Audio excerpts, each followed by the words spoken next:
What is going on, guys? My name is Nick from Comic Culture. We are going to take a look at the books we picked up on May 19th. Got a nice little fat stack here, so stay tuned.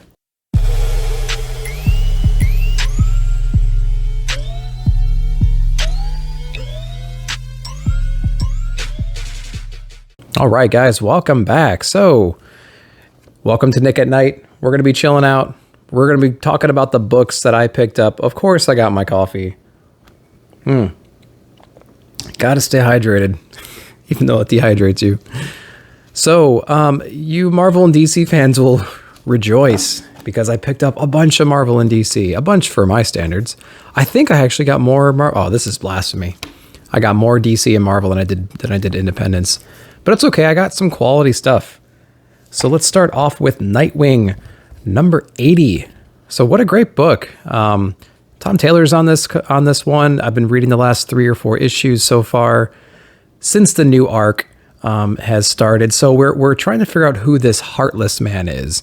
There's a new villain. He's stealing people's hearts, and he's stealing it right there on the street, ripping it out of their chest somehow with some kind of machine or something like that, some kind of tool. And he's also kind of, making his presence felt in the homeless community. So we have our team here trying to just figure out what's going on. We have a little bit of Tim Drake in here too, which is really, really fun.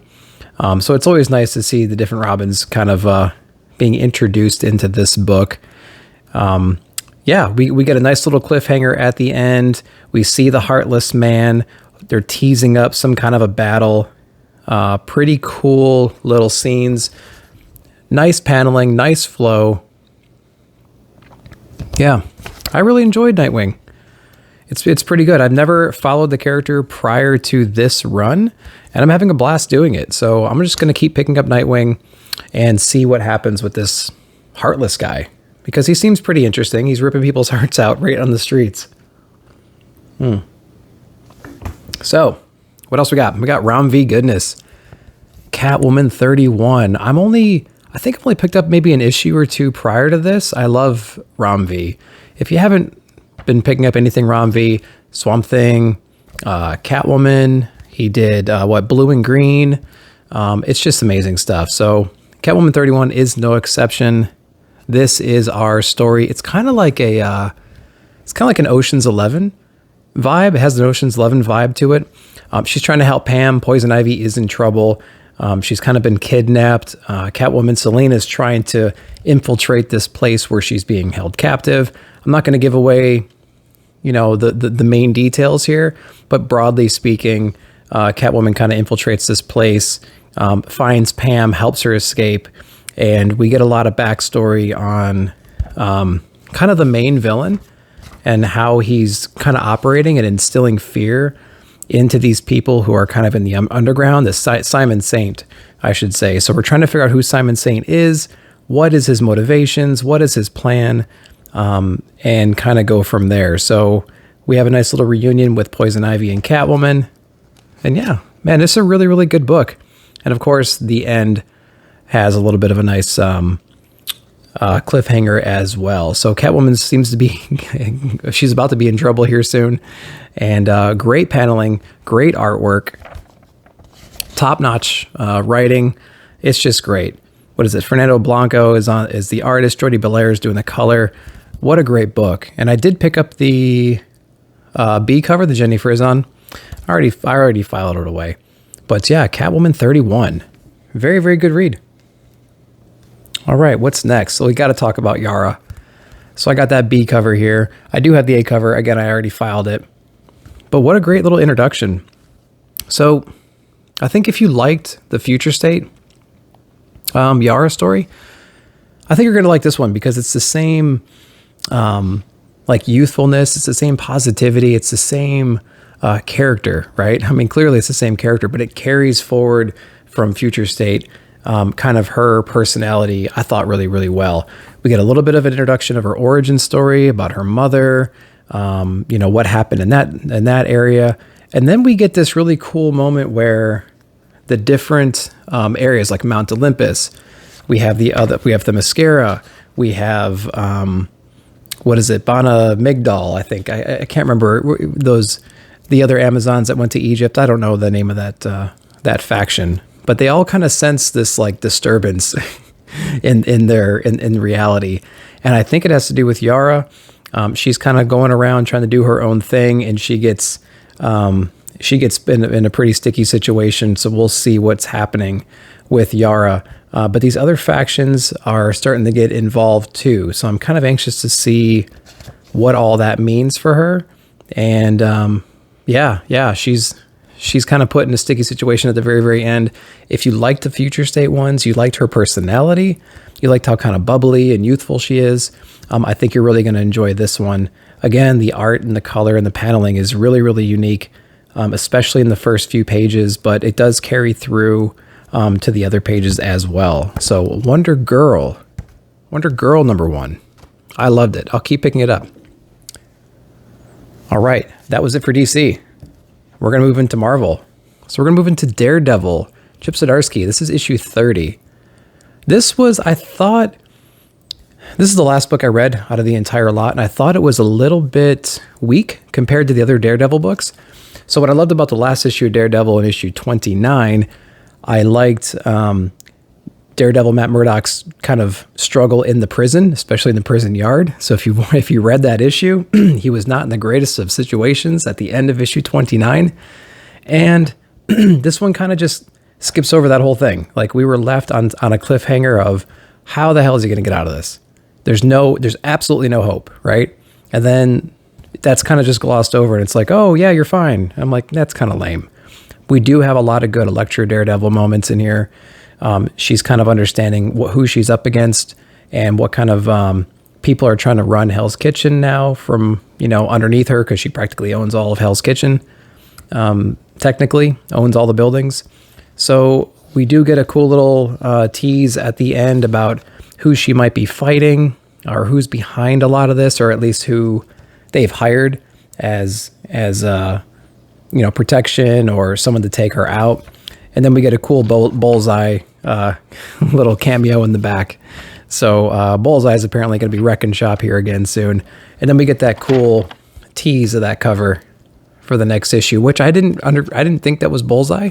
Maybe I'm completely stupid and missed that. But I was trying to say to myself, I'm like, who the heck is that with the wings holding the two Daredevil masks?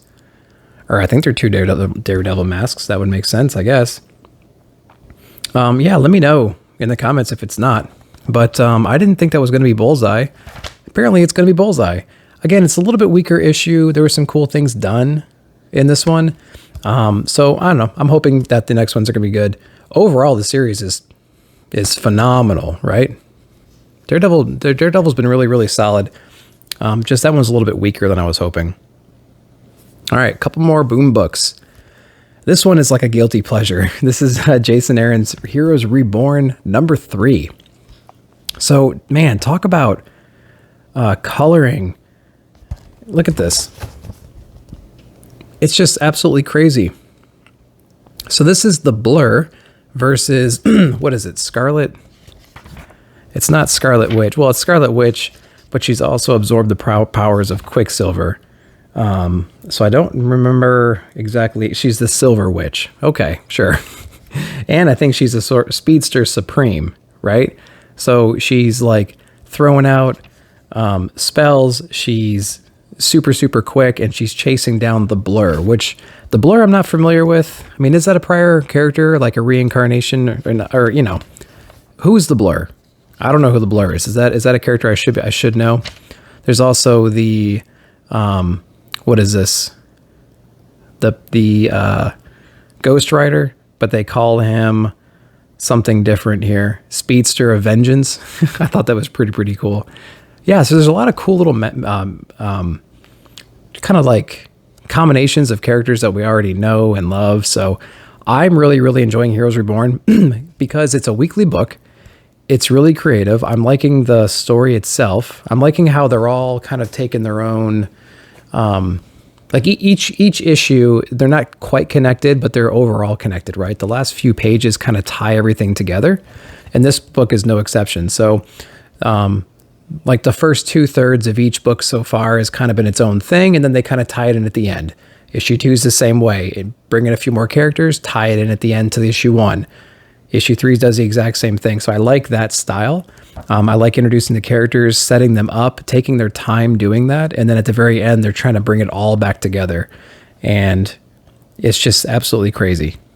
So I'm loving it. I'm loving it. They're starting to put together a team of people who either know something is wrong because they remember how it used to be, or people that just, feel like something's not quite right with the world that they live in right now. And they just can't put their finger on it.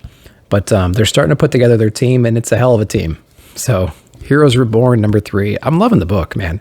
I think the release schedule is really helping it too. Because every single week, man, you can pick these up every single week, and it's so fresh on your mind that I think you can just enjoy it better. All right, last Marvel book. Kind of a sleeper for me. I had no expectations for Shang Chi, honestly. And I don't know why. I didn't read anything Shang Chi. I'm not too pumped up about the movie, but maybe I should be. I don't know. Is there any really must-read Shang Chi runs or arcs out there? So what I think helps this book is it's in New York and Spider-Man's in it. So Shang-Chi's has just taken over the mantle from his father. What was the name of their little organization? I can't even remember anymore. The Five Weapons Society.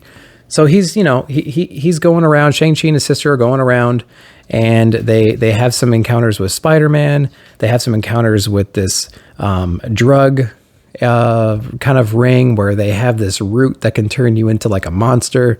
It's literally like a root. It looks like a ginger root, and it can kind of like latch onto you and turns you into like the worst possible you. So, of course, Shang-Chi, Spider-Man, and his sister are trying to figure out how to defeat this whole thing. And Spider-Man is just completely out of his league. He doesn't really know what's going on right now. He thinks it's cool because Shang-Chi's a good guy technically, but he's got he now owns this bad company, this bad corporation, or this bad, group of people. So he's trying to figure it all out. But overall, a pretty cool issue. It was better than I expected.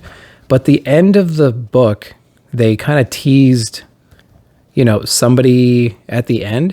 And it was completely lost on me. So I don't think they did enough to drive home the last page, right? I think the whole book overall was interesting.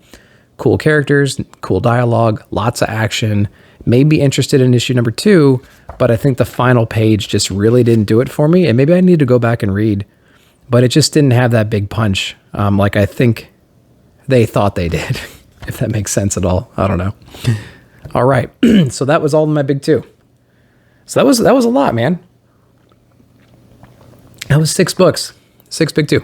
And I think I have 2 more at my other shop, at my new comic shop. I have my Hulk book, and I also have that Fantastic Four life story book. So I still have to pick those up. So maybe I'll throw those in the backlog. Okay, on to Independence.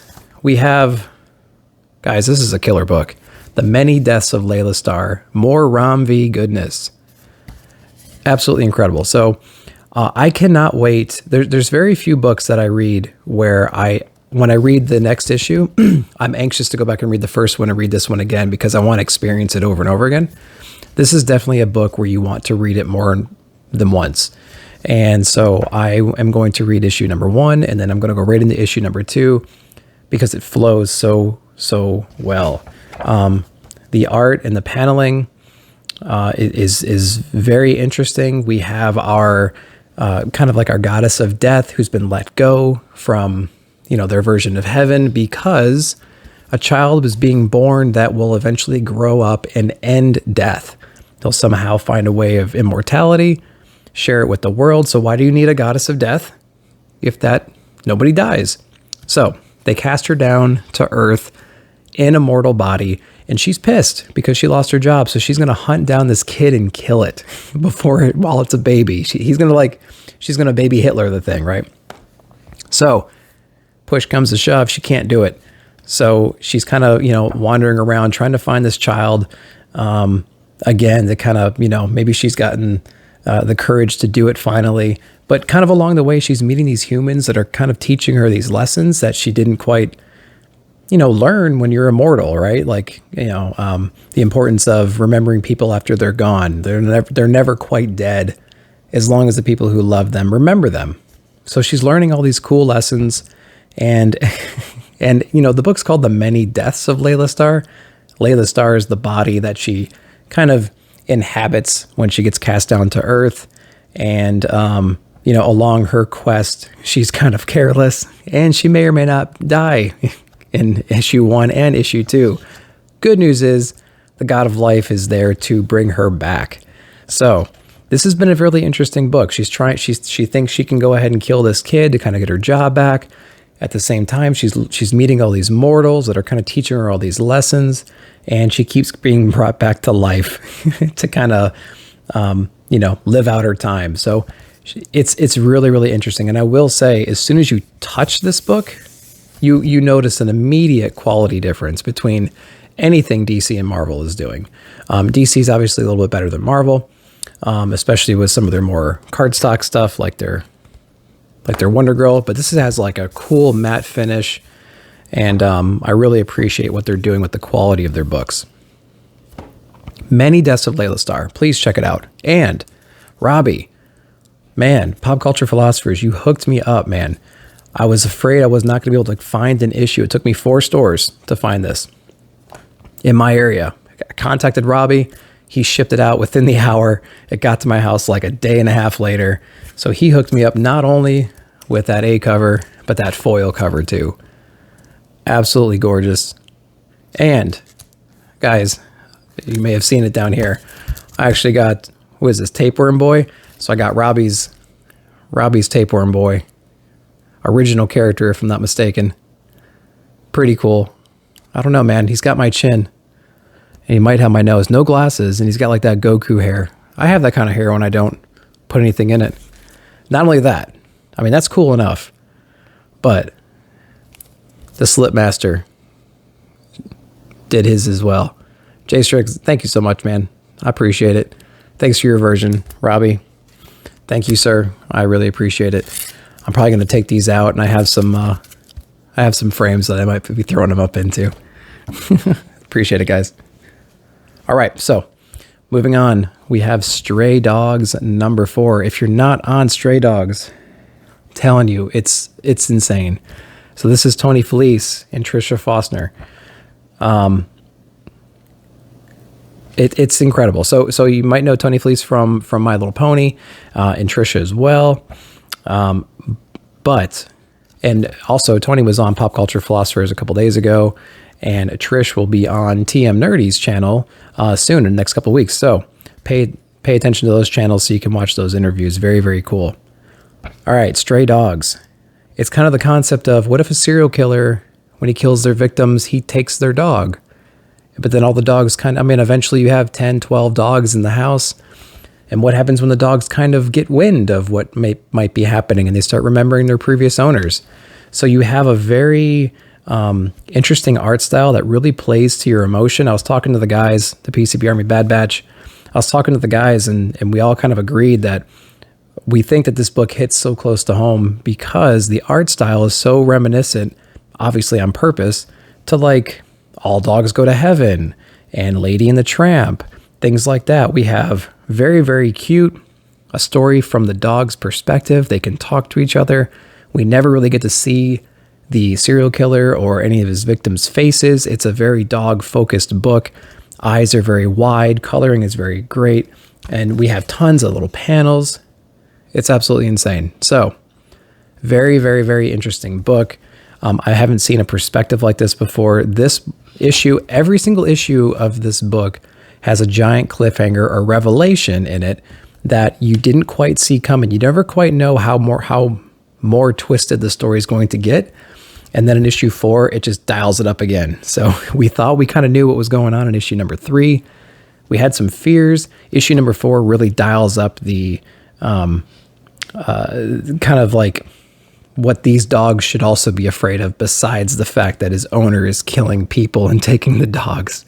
So yeah, I think there's only one more issue left. What the heck are we going to do when Stray Dogs is over? Man, I guess we're going to keep reading Radiant Black. Radiant Black. What issue is this now? This is issue number 4. Thank God this issue had action in it because I was this close. Issue 1 had just a tease. You know, this is the character. This is his motivation. This is how he got his power. I don't think the impact of that issue really hit a lot of people. We all were really hoping that issue 2 and 3 and 4 would ramp it up. I think we all, for some reason, we all had Invincible in the back of our mind, probably because the TV show was coming out, probably because this was going to be a superhero image book. But I think we had a lot of like gore and action and everything in the back of our minds when we picked up issue number 1. Issue number 1 barely delivered. Issue 2 turned it up a little bit, introduced some action, introduced a villain, and a little bit of motivation. Helped build the character a little bit. Issue 3 was a whole character issue. And it was a little bit disheartening for me, but I still wanted to see issue 4 because I figured we're still early on. We got a good character development issue. Maybe the next issue we're going to get some action. We finally got some action here. And they did a little bit of universe expanding too. So this big robot guy up here, we do see him. We don't quite know what he's doing, but there's an interaction, which is interesting. And we also got some battles. So this issue kind of saved me. And also we kind of have, again, a nice little cliffhanger at the end. So, you know, I'm looking forward to issue 5. I don't know how many issues this has scheduled so far, but I will say that if you're sitting back waiting for it to get a little bit more intense, this book does a little bit more of that. So it turns the dial a little bit towards the green. So, because it was in the yellow, tipping into the red for me. All right, and the last book. Total didn't really mean to pick it up, but I read issue 1, and this was in my poll, and I'm not going to tell my shop, especially if they ordered it just for me. No, right? This is Home number 2. So I think I compared this book to Firepower. So just imagine Firepower if it was a kid. There's no ninjas, and the power is spontaneously manifested in times of great stress. Kind of like a mutant thing back in the X-Men movies, right? So that's kind of what we have here. We have an immigrant family. We have a young boy. We have a mother. Father was killed. I'm going to say by some gang in Guatemala.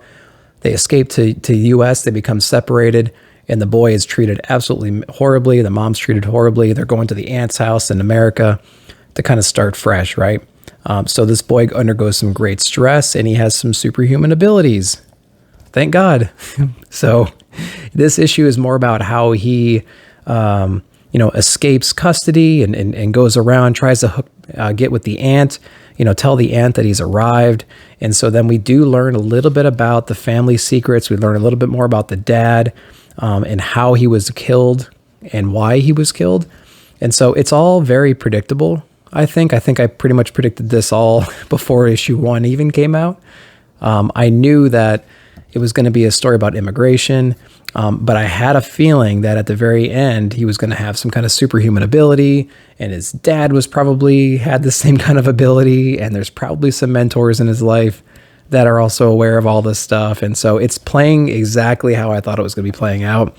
So I don't know if I'm going to be purposefully picking up this book going forward, because I just don't know if I can read another book about a kid who's got fire coming out of his hands.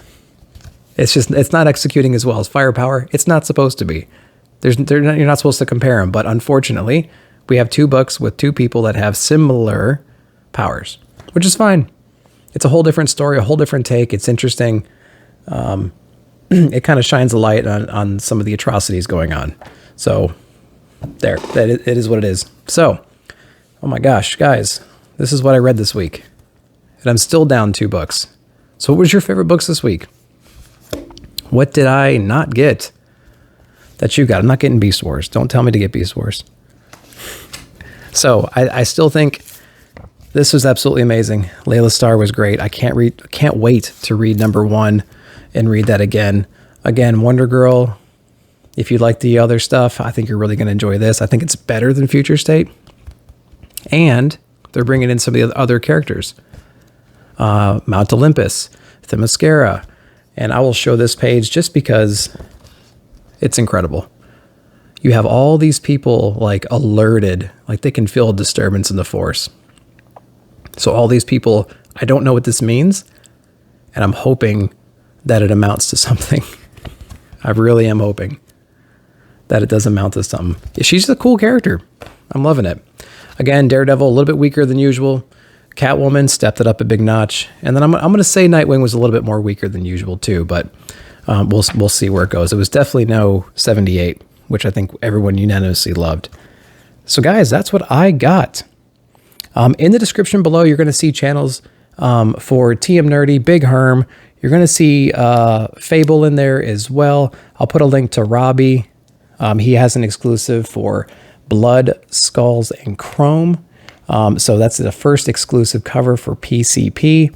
So I want you to go check them out. While you're down there, hit the like button, hit the subscribe button, hit that notification bell. Let me know what you got. Let me know what you thought, and we will see you in the comments.